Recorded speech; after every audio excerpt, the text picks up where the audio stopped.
Welcome to Doctor Student channel. Today we are going to talk about Helicobacter pylori. Transmission is by fecal oral. About 70 to 80% people have this bacteria. In their clinic, there is pain in epigastrium or pyrosis, anorexia, nausea, vomiting, cough, GERD, constipation, weight loss, melena and hematemesis if ulcer is active, gastritis, peptic ulcer, and they increase the risk of adenocarcinoma, lymphoma, mucosa associated lymphoid tissue carcinoma. Now we are going to talk about the drugs used in these bacteria. We use regimes. For example, there are 5 regimes to eliminate this bacteria. Regime 1 is OCM, which is omeprazole, clarithromycin, and metronidazole. Regime 2 is OCA, omeprazole, clarithromycin, and amoxicillin. Regime 3 is Optum, which is omeprazole, bismuth, tetracycline, and metronidazole.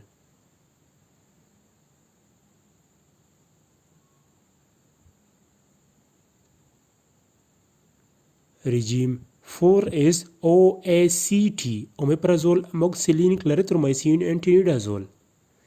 You can see the dosage of these drugs.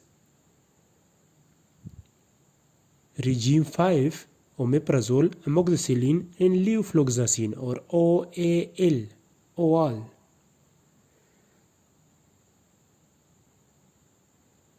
We can use the first regime for 7 to 14 days. The second regime also for 7 to 14 days. The third regime for 14 days.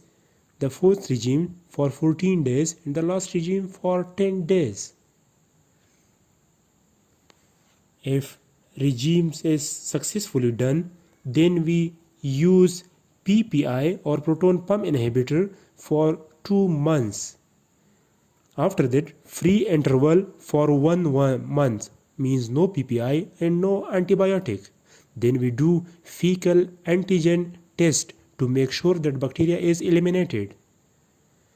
We can choose one regime at a time. If not work, then another. In pregnancy, we do only symptomatic treatment. We use dexlansoprazole or lansoprazole with amoxicillin plus metronidazole. We use metronidazole with caution in first trimester. In second and third, there is not problem. In prevention, there is no vaccine available and there is no preventive technique for this bacteria elimination. Thanks for watching.